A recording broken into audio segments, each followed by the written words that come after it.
I gave you my heart. Assalamualaikum warahmatullahi wabarakatuh.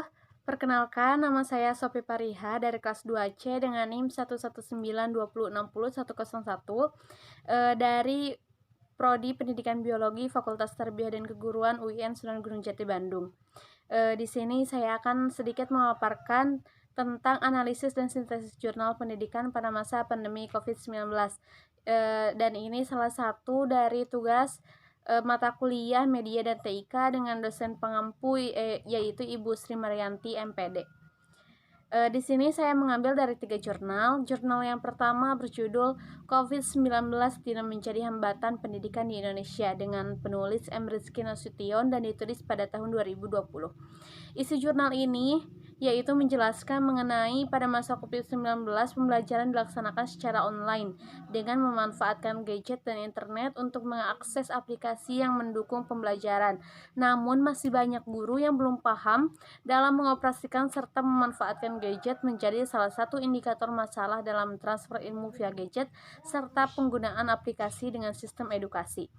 Kemudian jurnal yang kedua berjudul Pengelolaan Jarak Jauh, Kajian Dasar Hukum dan Respon Mahasiswa yang ditulis oleh Dedi Wahyudin, Agus Karim, Aib Saipurrahman, dan Odang pada tahun 2020 dengan isi jurnal mengenai penelitian yang diberikan kuesioner terhadap 175 mahasiswa dari 569 mahasiswa Prodi Pendidikan Bahasa Arab di UIN Sunan Gunung Jati Bandung yang aktif di tahun 2020.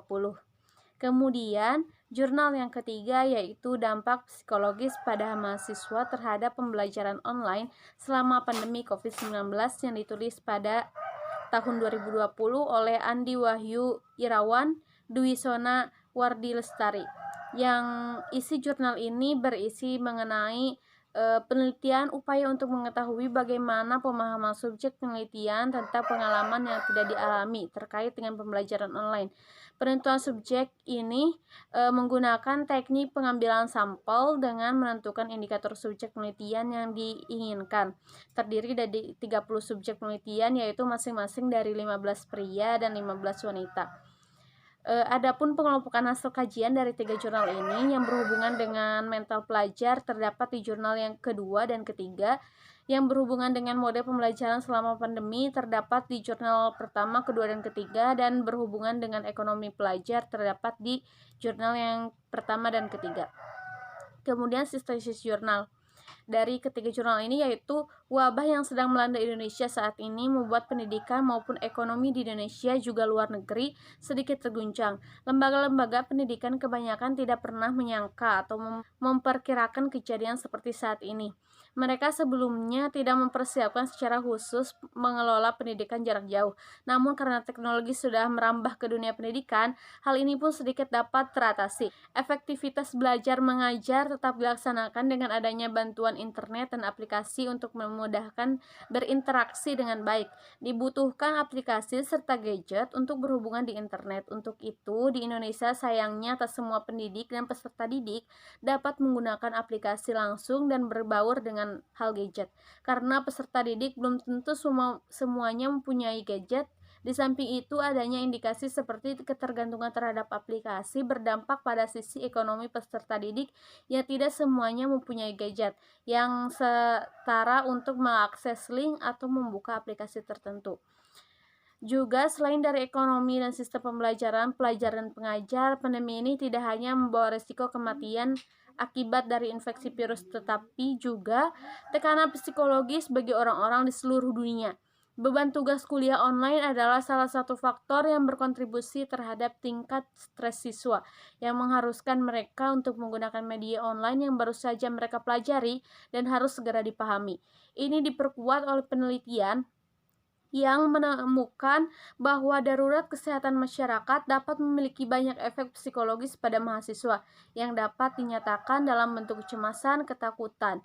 Ketika siswa tidak berada di sekolah, misalnya liburan atau belajar di rumah, mereka secara fisik kurang aktif dan memiliki waktu lebih lama untuk menggunakan ponsel sehingga penggunaannya juga akan terasa jenuh, bahkan dengan stres berat dan ringan. Situasi akan bertambah buruk jika mereka dilarang meninggalkan rumah tanpa kegiatan di luar ruangan dan kurangnya interaksi dengan teman sebayanya. Bosan, stres, takut terkena virus, penyebab informasi palsu atau tipuan, dan kondisi keuangan keluarga memperburuk dapat terjadi. Kemudian, menurut Deddy Wahyudin, Agus Karim, Aib Saipur Rahman, dan Odang, sistem pendidikan pada masa wabah COVID-19 semacam ini kedepannya bisa dikolaborasikan dengan memperhatikan persyaratan utama dalam pelaksanaan pembelajaran jarak jauh agar jaminan kualitas pendidikan tetap bisa dipertahankan. Pengelolaan harus memperhatikan kebutuhan sumber daya pendidik. Begitu juga untuk tenaga pengajar harus dapat melihat kondisi dan harapan dari peserta didiknya. Kemudian menurut M. Rizky Nasution, mode pembelajaran yang dapat digunakan sebagai pembelajaran online seperti problem solving, evaluasi diskrepansi lebih efektif untuk pembelajaran online. Pembelajaran online dapat menggunakan mobil pembelajaran problem solving sebagai tambahan untuk motivasi siswa. Sedangkan mode pembelajaran CIRC sesuai dengan pembelajaran materi belajar membaca dan menulis dengan kelas-kelas tinggi sekolah dasar. Jika untuk tingkat SMP dan SMA sederajat, dapat menggunakan model evaluasi diskrepansi untuk meningkatkan efektivitas dalam pembelajaran.